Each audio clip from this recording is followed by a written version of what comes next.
जहाँ कम हीट होगी वहां पे हमारे पास टेम्परेचर भी कम होगा, और जहाँ पे ज्यादा हीट होगी वहां पे टेम्परेचर भी ज्यादा होगा। हमारे पास रेफ्रिजरेटर किस काम आता है? कूलिंग के। अगर कूलिंग करनी है तो हीट। अगला जो टॉपिक हम देखने वाले हैं उसका नाम है कार्नोट इंजन। कार्नोट इंजन होता क्या है? बेसिकली ये हमारे पास एक मैकेनिज्म समझाने का तरीका है। क्या देखो, यहाँ पे ये टी हाई है, यहाँ पे टेम्परेचर हाई है, यहाँ पे कुछ वर्किंग मैकेनिज्म है, यहाँ पे कुछ वर्क हो रहा है, और ये टी लो है, ये टी लो है। बेसिकली हमारे पास जो हीट है वो कहां से कहां ट्रेवल करती है? हाई से लो। यहां से यहां हीट ट्रेवल करेगी, और हाई से लो करने के लिए हमें एक्सटर्नल वर्क की जरूरत नहीं है। यहां से ये कुछ वर्क यहाँ पे होएगा अपने आप ही, और वेस्ट हो जाएगा, क्योंकि सेकंड लॉ कहता है कि 100% एनर्जी की कन्वर्जन नहीं हो सकती। 100% एनर्जी की कन्वर्जन नहीं हो सकती। तो यहां पे कुछ वर्क वेस्ट हो जाएगा, 100% वर्क कन्वर्ट नहीं होगा। तो यहां से हमारे पास हम देखते हैं delta Q W plus delta U, ये होगा। देखो, फाइनल माइनस इनिशियल। फाइनल क्या है? ये लो साइड है, यहाँ पे हीट हमारे पास अभी यहाँ पे हीट कम होगी। देखो, Q1 minus Q2 is equal to W। Delta U zero होता है, यहाँ पे हम डेल्टा यू जीरो मान के चलते हैं। क्या बात क्लियर है?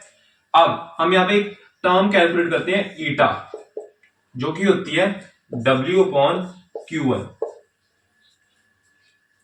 क्या बात क्लियर है? अब W की वैल्यू हमने निकाल ली है।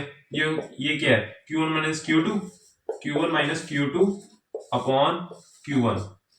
ये हमारे पास आ रहा है 1 माइनस Q2 अपॉन Q1। क्या बात इतनी क्लियर है? देखो, अब ये चीज है, अगर ये चीज सही है तो हमारे पास Q1 Q2 by Q1 equal to T2 by T1, इन दोनों का रेशियो सेम होएगा। हमारे पास जहां कम हीट होगी वहां पे हमारे पास टेम्परेचर भी कम होगा, और जहां पे ज्यादा हीट होगी वहां पे टेम्परेचर भी ज्यादा होएगा। तो बेसिकली हम यहाँ पे ये भी लिख सकते हैं 1 माइनस T2 अपॉन T1। और एक और बात, यहां पे हमारे पास जो T2 है वो लेस देन T1 है, ये बात याद रखना, ठीक है? ये लेस देन, हमारे पास T2 लेस देन T1 है, यानी कि जो ईटा वाली टर्म है, ये ईटा वाली टर्म हमेशा हमारे पास 1 और 0 के बीच में लाई करेगी। क्या बात क्लियर है? तो देखो, अब यहां पे एक मैं रिजल्ट लिख रहा हूं, eta equal to 1 minus T2 upon T1, 1 minus Q2 upon Q1, और या फिर ये भी सही है।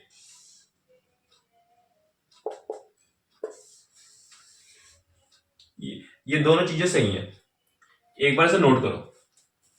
अगला टॉपिक जो हम देखने वाले हैं उसका नाम है रेफ्रिजरेटर। देखो, यहां पे हमारे पास रेफ्रिजरेटर हम देखेंगे, कुछ हमारे पास कार्नोट इंजन जैसा ही है। देखो, हमारे पास ये TH है, हाई टेम्परेचर, ये रहा हमारा वर्किंग मैकेनिज्म। क्या बात क्लियर है इतनी? अब ये T लो अगर मैं बना रहा हूं, लो से हाई जाएगी, लो से हाई जाएगी, और लो से हाई जाने के लिए ये अपने आप नहीं काम हो सकता, इसके लिए हमें कुछ वर्क करना पड़ेगा।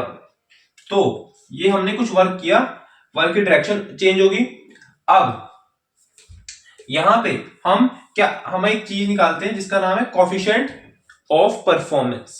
Coefficient of performance, coefficient of performance, ये हमारे पास क्या होता है? देखो, कोफिशिएंट ऑफ परफॉर्मेंस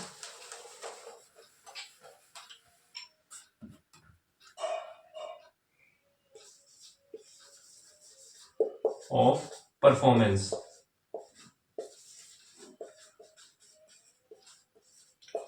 ये होता है क्या, Q2/W।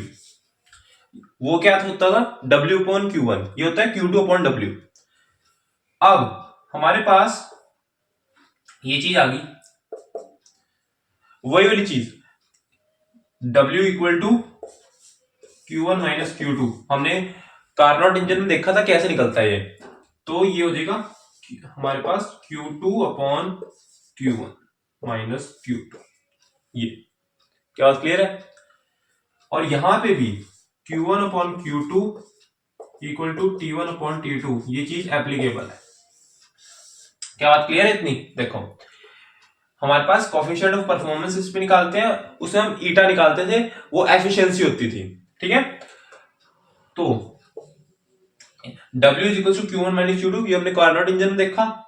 यहां पे इसकी वैल्यू होती है Q2/Q1 minus Q2, Q1/Q2 is equal to T1/T2। ये रेशियो यहां पे भी मेंटेन्ड होता है, एक बार से नोट करो।